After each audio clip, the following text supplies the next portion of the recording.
Hey, good morning. I'm going to go over with you the loop start using a single thread. And we've posted this document on our Facebook page. I've edited it just a little bit, so if you looked at it the very first moment it was put up, it may have a few more clarifications in it.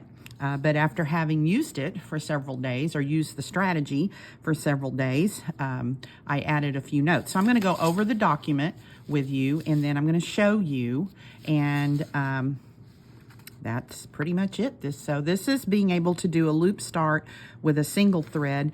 You can do pin starts where you pin the thread down, hold it and then stitch over it. I'm not very good at those, and I was so grateful to have somebody in Sit and Stitch the other day that said, yeah, I know how to do this, and she showed several of us how to do it, and I wrote it up. So for reference, these are the 4 holes. You can do this on Aida or linen or Lugana, but these represent the 4 holes you're going to go in, and we'll call this hole number 1 and this hole number 2. So you're going to start from the front.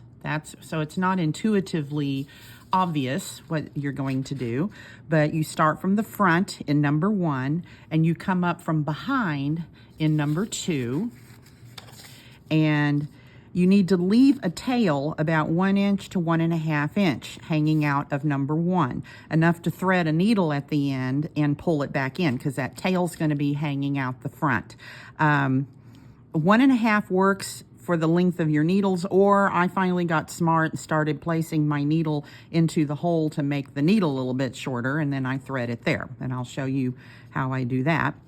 Then you go back down into number 2, and you hold on to this tail to keep it from going back through. Come up through number 1, and you're going to be leaving a little loop here at number 2, and take your needle through that and give it a little bit of a tug. And usually I call it the loop / knot, it's where the thread's gone through the loop, will kind of end up here.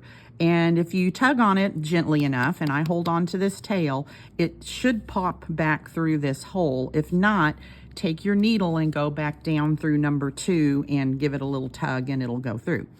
Keep stitching, finish your color, and finish it in the method of your choice. And then after you're finished, go back through the tails left on the front, thread a needle and pull them to the back and clip them.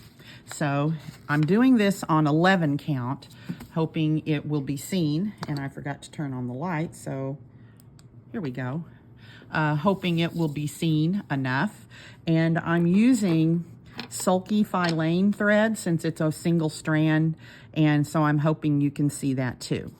So I'm going to go start at the front.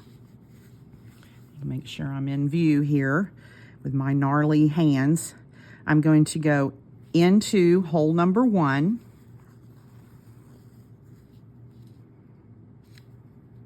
and I'm going to make that tail shorter, but I'm just holding on to it enough. Come up through hole number 2, and then that's where I tug to kind of get the tail about the length that I want to leave it. So there we go. And then go back down through hole number 2. Try not to split the thread. If you paid me and told me I had to split threads, I wouldn't be able to do it, but I seem to be able to do it a lot. Leave that loop hanging out of number 2. Come up through, if I can find it, here we go, and see, and I'm about to split the thread there, through number 1. And I keep that tail secured, and then I'm going to go through that loop, and I kind of check the back a little bit, make sure I haven't left any out there. Give it a little bit of a tug, and see that little loop knot's almost through number 2, but I go back down through it, give it a tug, and there. You have a single thread on the front. I've seen this on Google, the single thread start, several times, but you end up with 2 threads on top, which may or may not matter. And I'll do a few stitches here. If I can find the holes again, you're just going to have to bear with me.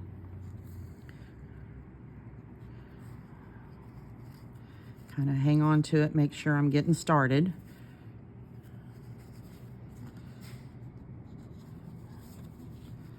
And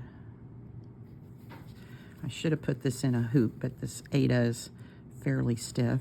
So I'll do a few more stitches.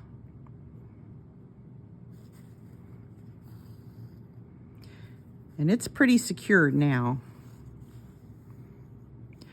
I wait until I've done several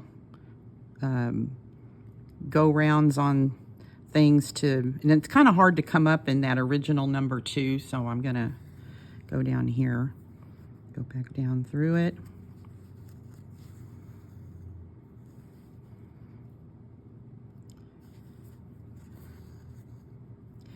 And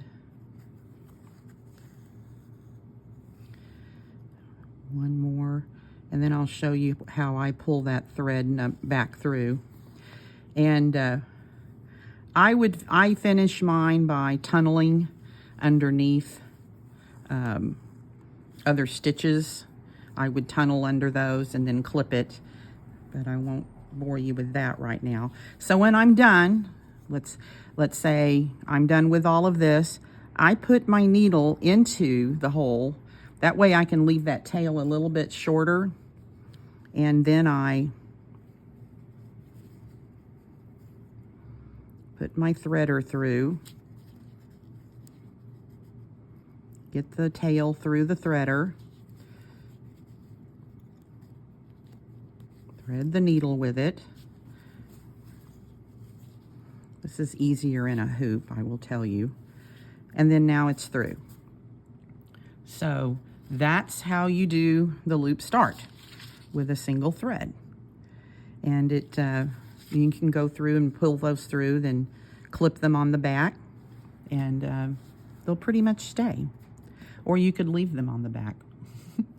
But I think it makes it neater. So I hope that helps explain it, and I hope you find this strategy useful.